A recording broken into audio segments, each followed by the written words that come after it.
Assalamualaikum warahmatullahi wabarakatuh. Kita masuk ke pembahasan masalah syarat awal dan akan kita coba selesaikan dengan metode Euler ya. Kita akan membahas ya satu topik ini saja, yaitu metode Euler untuk masalah syarat awal. Nah, pertama tentunya perlu kita jelaskan dulu apa itu masalah syarat awal ya, initial value problem. Masalah syarat awal itu kalau dinyatakan dalam ungkapan matematis seperti ini ya. Dy per dt sama dengan f fungsi t y, fungsi t dan y, dengan t itu nilainya pada selang a sampai b ya. Kemudian kita ketahui nilai y dalam turunan ini pada titik a, pada titik awal di sini, yaitu katakanlah sama dengan alfa.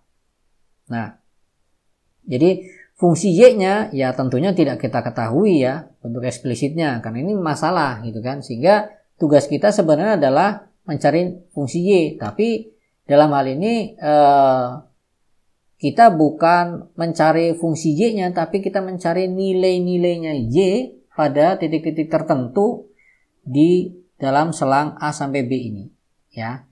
Jadi hanya mencari nilai y pada titik-titik tertentu dalam selang a sampai b. Nah,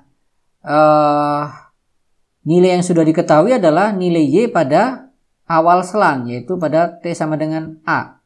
Jadi ya, nilainya katakanlah alfa. Maka karena nilai awalnya itu sudah diketahui, jadi masalah ini kita sebut sebagai masalah syarat awal. Jadi selesaikan ini dengan syarat awal adalah seperti ini. Maksudnya begini, carilah nilai-nilainya y dengan syarat awalnya adalah y pada saat a itu sama dengan alfa gitu.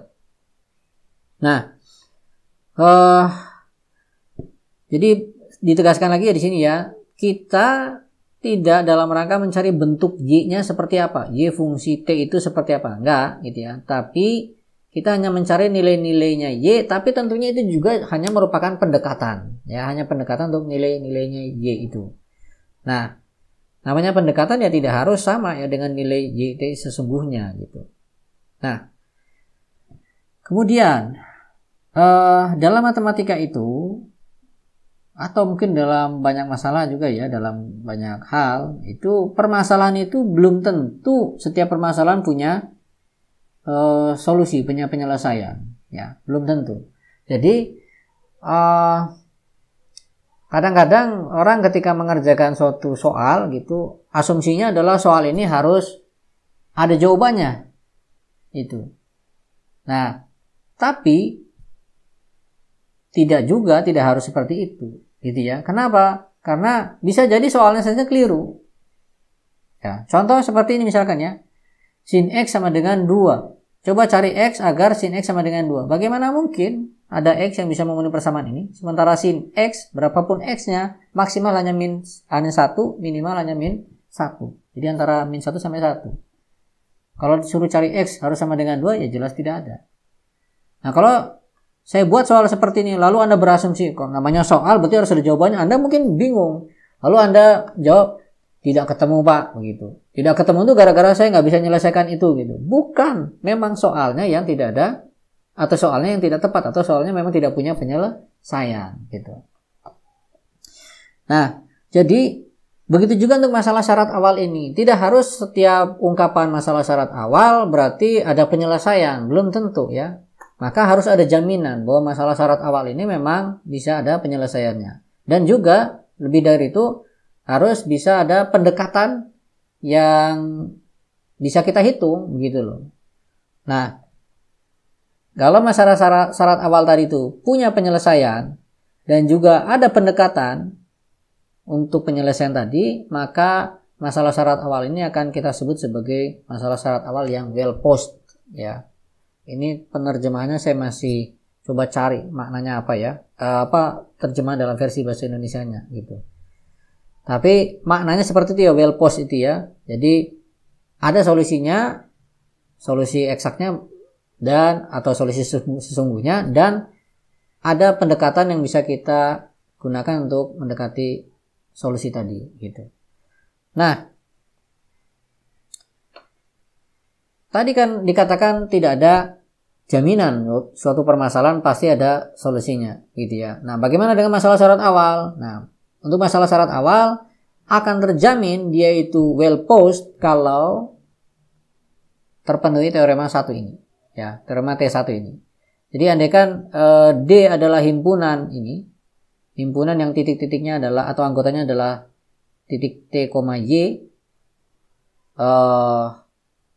dengan T itu nilainya antara A sampai B dan Y-nya adalah dari minus T hingga sampai plus T hingga ya. Jadi ini kalau kita bayangkan ini nanti akan berbentuk seperti persegi panjang ya. Tapi nanti kita ulas di halaman berikutnya ya.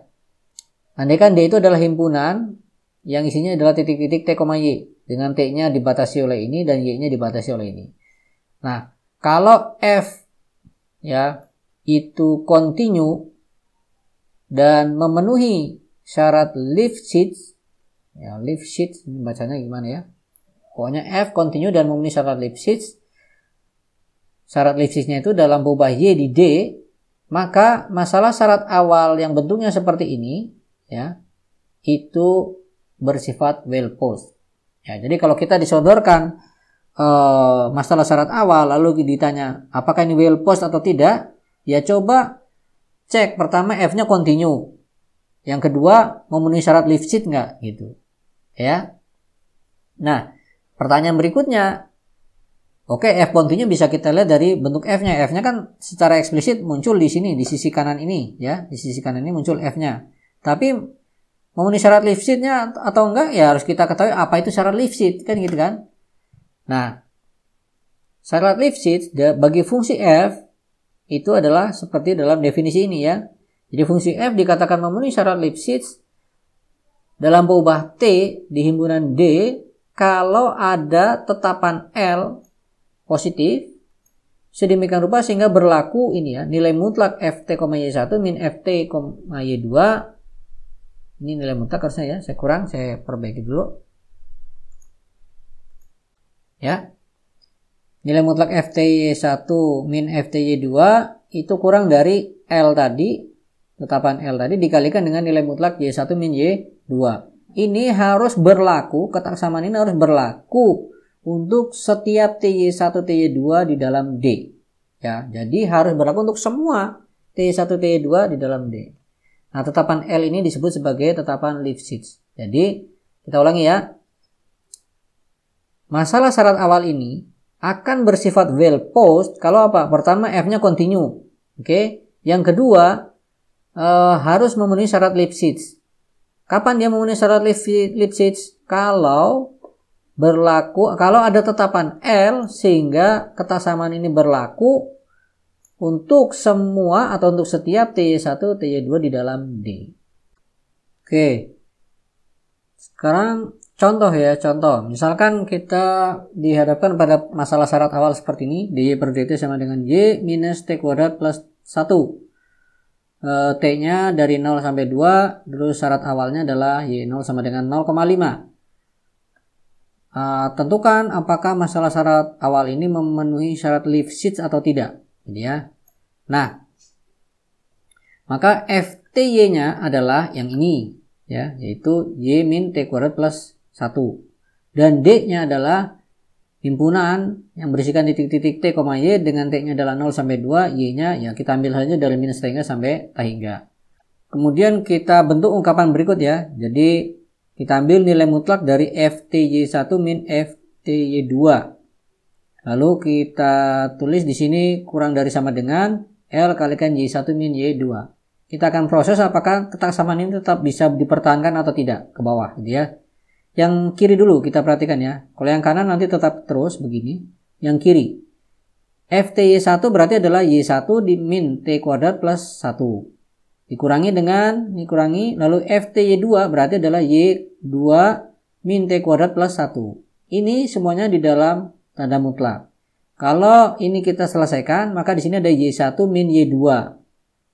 Lalu di sini ada minus T kuadrat, di sini adalah minus, tapi di sini ada plus. Jadi nanti akan jadi plus T kuadrat. Minus T kuadrat plus T kuadrat akan 0. Lalu di sini ada plus 1. Di sini ada minus dengan plus jadi minus. Jadi plus 1 dengan minus 1 jadi 0 juga.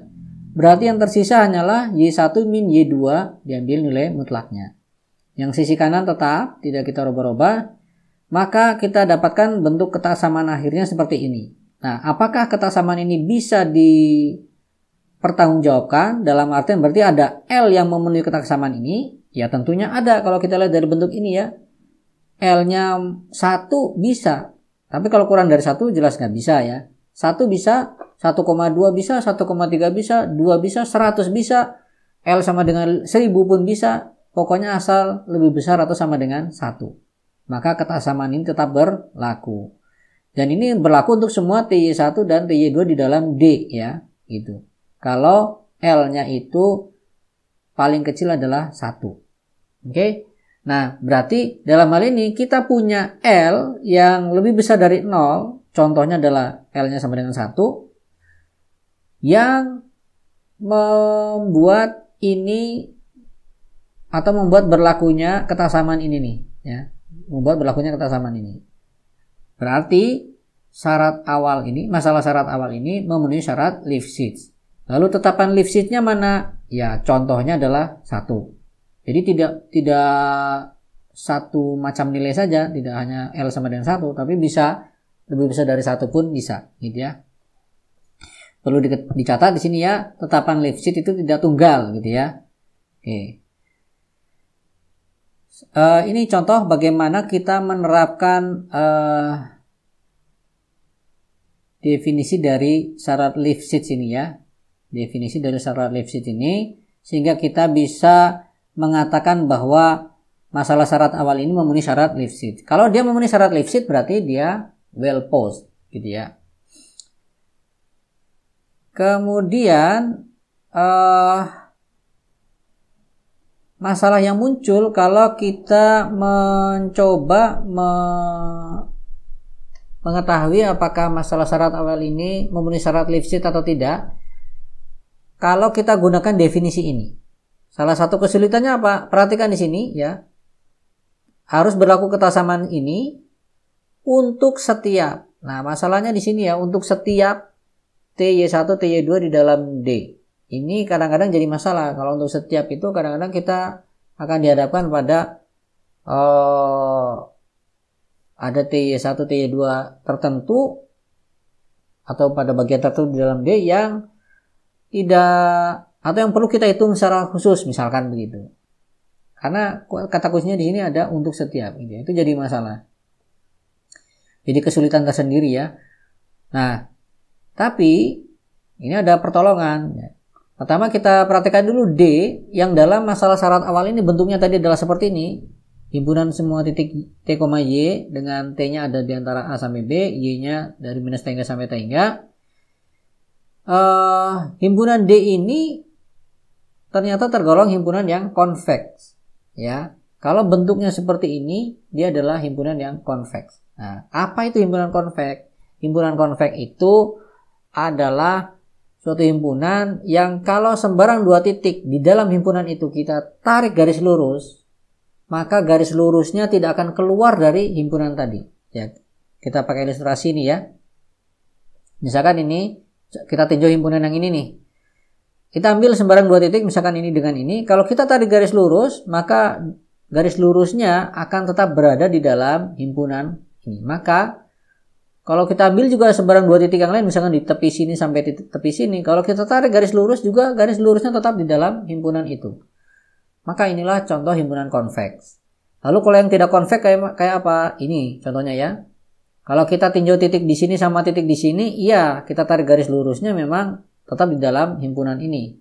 Tapi kalau kita ambil titik ini sama titik ini, maka ketika kita tarik garis lurus, ada bagian yang keluar dari himpunan ini. Maka karena ada dua titik yang kalau dihubungkan itu garisnya akan keluar dari himpunannya, maka himpunan ini disebut sebagai himpunan yang tidak konveks, gitu ya. Nah, himpunan D yang kita gunakan dalam masalah syarat awal itu tadi definisinya adalah seperti ini, maka bisa dilihat ya berdasarkan batas-batas T dan batas-batas Y-nya ini, maka D ini secara geometris nanti akan berbentuk persegi panjang ya. Misalkan ini adalah sumbu X, ke atas adalah Y-nya, ini sumbu T, maaf ya, ini sumbu T, ini adalah Y, maka D itu dibatasi dari A sampai B, Y-nya dari minus tahingga sampai plus tahingga, berarti akan berbentuk persegi panjang ya. Memanjang dari Y minus tahingga sampai Y plus tahingga. Lebarnya dari A sampai B gitu. Nah, kalau bentuk persegi panjang, areanya bentuk persegi panjang, maka sembarang dua titik di dalam persegi panjang itu kalau kita tarik garis lurus, tidak akan garisnya keluar dari persegi panjang tadi. Jelas gitu ya. Sehingga jelas D itu secara geometris saja bisa kita pahami dia merupakan himpunan yang konveks. Nah, keuntungan dari himpunan konveks dalam hal ini apa sih dalam permasalahan ini gitu ya. Nah, kita akan lihat teorema yang kedua. Andaikan F itu terdefinisikan pada himpunan konveks D. D itu, oh ini maaf ya, ini harusnya pangkat 2 ya. Saya edit dulu. Oke ya, jadi andaikan F terdefinisikan pada himpunan konveks D dan D itu subset dari R kuadrat, ya subhimpunan dari R kuadrat, yaitu bidang datar ya, R kuadrat itu bidang datar. Maka begini, kalau tetapan L positif itu ada, sehingga berlaku ketaksamaan ini, yaitu turunan parsialnya F terhadap Y itu kurang dari L untuk setiap T, Y, maka F itu memenuhi syarat Lifshitz di D dan L-nya di sini adalah sebagai tetapan Lifshitz-nya. Jadi dalam hal ini kalau F-nya itu terdefinisikan pada himpunan konveks D dan ada L yang memenuhi ketaksamaan ini, berarti F-nya, F dalam ketaksamaan ini atau F yang terdefinisikan dalam himpunan konveks D itu memenuhi syarat Lifshitz di D ya. Dan L-nya itu disebut sebagai tetapan Lifshitz-nya, gitu ya. Jadi kita bisa menggunakan teorema T2 ini untuk membuktikan atau untuk mengecek apakah suatu masalah syarat awal itu well posed atau tidak, gitu ya. Nah, berbekal teorema T2 ini ya, kita cukup mencari nilai L dalam ketaksamaan ini, gitu ya. Sekarang kita coba terapkan. Oke, kita ambil contoh kasus yang tadi saja ya, tapi kita akan gunakan teorema T2. Berarti sekarang kita bentuk, kita hitung dulu ini ya, nilai mutlak dari turunan parsial F terhadap Y ini. Jadi kita hitung dulu sisi kiri ini. Nah, F-nya kan adalah ini, Y min T kuadrat plus 1 tadi, pada contoh 1 tadi, F-nya kan adalah ini. Kalau ini kita ambil turunan parsialnya, lihat yang dua suku lainnya kan 0. Ya, turunan parsial terhadap Y ya. Ini nggak ada Y-nya, ini juga nggak ada Y-nya. Berarti ini 0. Berarti tinggal turunan parsial Y terhadap Y berarti sama dengan 1. Diambil mutlaknya juga tetap 1. Oke, jadi sebelah kiri ini 1. Berarti kita punya ketaksamaan 1 kurang dari sama dengan L. Dan L-nya itu harus lebih besar dari 0 agar terpenuhi teorema T2 ini ya. L-nya harus lebih besar dari 0. Nah, ada nggak L yang memenuhi ketaksamaan ini? Ya jelas ada. Minimalnya L sama dengan 1 ya, minimalnya 1 sama dengan 1, atau yang lebih besar dari 1 pun juga akan memenuhi ketaksamaan ini. Jadi dalam hal ini ada ya, ada L yang lebih besar dari 0, contohnya adalah sama dengan 1 yang bisa memenuhi ketaksamaan ini tadi.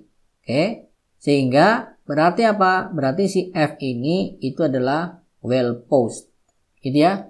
Oke, jadi kita bisa menggunakan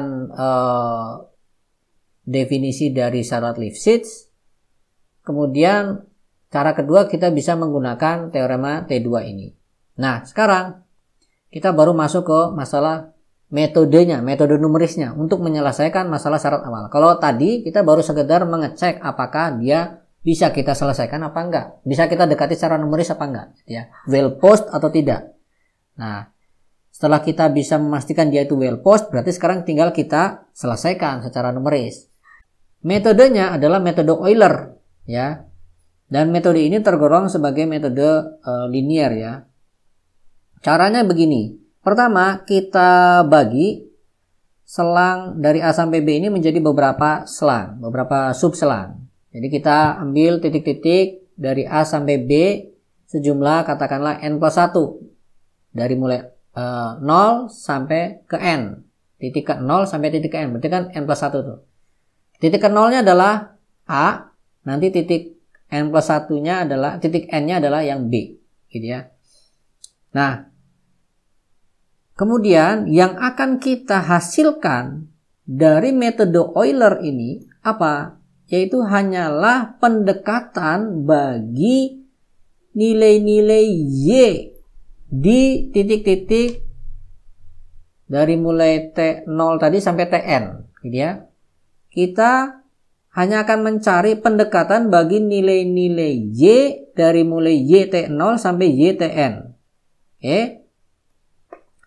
Jadi kalau YT0-nya jelas sudah diketahui nilainya sama dengan alfa. Ini YT0, ini T0-nya sama dengan A ya. Ini sudah diketahui karena dia adalah syarat awal. Berarti yang kita cari mulai T1 sampai Tn. Jadi kita cari pendekatan bagi YT1 sampai YTN. Nah, pendekatannya akan kita nyatakan, kita tuliskan sebagai W1, W2 sampai Wn. Jadi W1 ini pendekatan bagi YT1, W2 pendekatan bagi YT2, terus sampai Wn adalah pendekatan bagi YTN. Kita tulis begini ya, WI pendekatan bagi YTI. I-nya mulai dari 1 sampai N. Kita tidak perlu mencari pendekatan untuk YT0 karena YT0 memang sudah diketahui yaitu sama dengan alfa. Ya. Dan itu boleh kita tuliskan sebagai W0 gitu ya. Nah, bagaimana cara menentukan W1 sampai Wn ini nanti ya setelah halaman ini. Nah, kalau kita sudah mendapatkan nilai pendekatan bagi Y untuk dari mulai T0 sampai Tn, yaitu kita dekati dengan W0, W1, W2, W3 sampai Wn. Bagaimana untuk nilai-nilai Y di antara misalkan T0 sampai T1, antara T1 sampai T2. Kan di antaranya tidak kita hitung tuh. Nah, kita bisa hitung dengan menggunakan proses interpolasi ya. Tinggal dipelajari kembali bab interpolasi dari titik-titik yang diketahui, kita bisa gunakan berbagai pendekatan. Oke. Nah, sekarang untuk memudahkan perhitungan, kita pilih titik-titik ya T0 sampai Tn tadi yang jaraknya antara dua titik yang berdekatan itu sama terus. Jadi misalnya T0 ke T1 sama dengan T1 ke T2. T1 ke 2 sama dengan T2 ke T3 dan seterusnya. Atau kita bisa katakan TI plus 1 dikurangi TI itu harus sama dengan H berapapun I-nya dari mulai 0 sampai N plus 1 gitu ya. Nah, ini tentunya nilai H ini akan sama dengan kalau Tn dikurangi T0 dibagi N. Jadi dari mulai T0 sampai Tn itu kita bagi menjadi sejumlah N selang, N subselang, masing-masing lebarnya adalah H. Itu mudahnya begitu aja ya. Masing-masing lebarnya adalah H. Nah, kemudian untuk W0-nya sudah tidak perlu kita hitung karena dia sama dengan si alfa sebagai nilai awal tadi. Kemudian mulai W1. W1 kita peroleh nanti dari W0. Jadi kalau ini I-nya kita ganti 0, maka di sini adalah W1. Kita peroleh W1 ini dari W0 ditambah dengan H dikalikan F untuk TI WI. TI-nya adalah T0 berarti kalau I-nya 0 tadi ya. Di sini W0. Oke. Begitu juga nanti untuk W3. Berarti W3 diperoleh dari W2 HF T2 W2. W4 berarti di sini W3 HF T3 W3 dan seterusnya. Sampai nanti di sini adalah N, berarti di sini adalah N-1, di sini T N-1, di sini adalah W N-1. Berarti rumus ini berlaku untuk T dari mulai 0 sampai N-1. Ya. Lihat, rumus ini termasuk kategori rumus yang rekursif, yaitu apa yang sudah didapat pada tahap ini digunakan untuk tahap berikutnya. Kita punya W0, kita gunakan untuk menghitung W1. Kita punya W1, kita gunakan untuk menghitung W2. Dari W2 kita gunakan untuk W3 dan seterusnya sampai kita dapatkan Wn. Prosesnya begitu ya. Berarti melakukan, kalau dalam kode program nanti perlu kita lakukan proses iterasi ya, atau looping gitu. Nah, ilustrasinya secara geometris, apa yang kita lakukan dengan metode Euler ini adalah seperti ini ya. Misalkan ini adalah kurva biru, ini adalah fungsinya. Ini berlaku dari A sampai B, T-nya ya, dari A sampai B. maka kita bagi-bagi dari A sampai B ini menjadi sejumlah N subselang, yaitu selebar H. Ya, lebarnya dari T0 sampai T1 sama dengan T1 sampai T2, T2 ke T3 sama dengan T3 ke 4 sama dengan T4, T5 terus sampai ke Tn-1 sampai lebar antara Tn-1 dengan Tn. Kemudian yang kita hitung adalah atau yang kita hasilkan adalah W1, W2 terus sampai Wn. Kalau kita tinjau untuk TA ya, nilainya adalah alfa di sini ya. Sini nilainya adalah alfa. Kemudian W0-nya yang kita hitung ya kan sama dengan alfa. Jadi W0 sama di sini. Kemudian sekarang T1. Realitanya atau nilai sesungguhnya T1 adalah di sini nih, di biru ini. Kalau ditarik ke sini. Tapi perhitungan kita W1-nya adalah di sini. Ya, W1-nya di sini. Ini diperoleh dari mana? Sebenarnya secara geometris caranya begini ya. Di titik sini kita ambil turunannya, garis singgungnya, lalu dari garis singgung ini kita potong sampai di titik yang sejajar dengan T1 ini ya, gitu. Nah, itulah nilai W1-nya. Oke. Kemudian untuk W2 bagaimana? Kita ambil turunan dari atau kita ambil lagi garis singgungnya. Dari mulai W1 ini ketemulah dan dipotong sampai T2. Di sini adalah nilai W2. Dan terus begitu kita lakukan sampai kita dapatkan Wn. Ya, maka yang garis hitam ini adalah pendekatan yang kita hasilkan dengan metode Euler, khususnya terutama untuk titik-titik di T0, T1, T2 sampai Tn. Kalau garis penghubungnya antara ini ya, dari sini ke sini, ini ke sini, itu hanya sekedar garis lurus saja. Berarti interpolasinya linear tuh untuk antara titik-titik W0, W1, W1, W2 itu hanya interpolasi linear saja. Gitu ya. Jadi itu yang kita dapatkan kalau kita gunakan metode Euler. Sekarang contoh. Kita gunakan lagi masalah di contoh 1 tadi. H-nya diminta pakai 0,5. Berarti T0-nya mulai tadi dari 0 ya. Kalau kita kembalikan ke soal nih. Kembalikan ke soal ini. Ya. T0-nya 0. Tn-nya adalah 2. H-nya 0,5 berarti 0, 0,5, 1, 1,5, 2. Jadi ya. Kita kembali ke ya. Jadi nanti ini adalah ketika T0, ini adalah T1 yaitu 0,5, ini adalah ketika T-nya adalah 1, ini adalah ketika T-nya 1,5, ini adalah ketika T-nya 2. Nah, W1 diperoleh dari W0. Di suku keduanya dimasukkan FT0 W0. Begitu juga W2 diperoleh dari W1, suku keduanya ada FT1 W1. Ini FT2 W2, yang ini FT3 W3. Hasil W1 dimasukkan ke sini untuk kita dapatkan W2. Hasil W2 dimasukkan ke proses berikutnya ke sini untuk kita dapatkan W3. Hasil W3 kita masukkan ke berikutnya sehingga kita dapatkan W4. Gitu ya. W0-nya dimulai dari W0 ya, 0,5 masuk sini 0,5. H-nya juga memang kebetulan 0,5 dari soal, maka di sini H 0,5. Ini W0, ini T-nya adalah 0 plus 1. Hasilnya 1,25. Lalu ini ketika tadi apa? Ini ketika T-nya ini untuk T sama dengan 0,5 ya.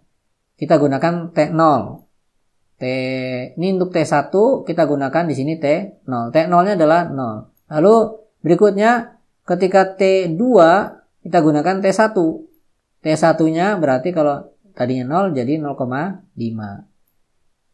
Kemudian ini ya, pada saat T3 kita gunakannya T2. T2 itu berarti adalah 1 ya. Ini T0, T1, ini T2. Lalu yang ini adalah T3. gitu ya. T3 kita gunakan untuk menghitung W4. T4 itu adalah titik di T4. Oke, jadi ini adalah hasil-hasil perhitungan bagi W0, W1, W2, W3, W4 dengan metode Euler dengan H-nya adalah 0,5. Dan bagaimana untuk nilai Y di antara W0, W1 ataupun W1, W2 dan seterusnya, ya tinggal kita lakukan interpolasi. Kalau mau linear ya tinggal kita tarik garis lurus saja menghubungkan W0 ke W1 gitu ya. Begitu juga W1 ke W2 dan seterusnya. Atau kalau kita mau pakai order 2 ya kita gunakan rumus-rumus interpolasi order 2 dan seterusnya gitu ya. Jadi sampai di sini insya Allah sudah cukup jelas bagaimana kita menyelesaikan masalah syarat awal dengan metode Euler. Ini adalah metode yang paling sederhana. Kemudian tadi juga di awal sudah kita bahas bagaimana kita menjamin apakah masalah syarat awal ini bisa atau apakah suatu masalah syarat awal bisa kita selesaikan dan atau bisa kita hitung secara numeris atau tidak gitu ya. Baik, untuk berikutnya mungkin nanti insya Allah akan kita sediakan juga contoh perhitungannya atau contoh kode programnya yang kita buat dengan menggunakan Skillab. Tapi bagi yang ingin melihat kode programnya langsung bisa lihat di buku Skillab saya. Baik, terima kasih. Assalamualaikum warahmatullahi wabarakatuh.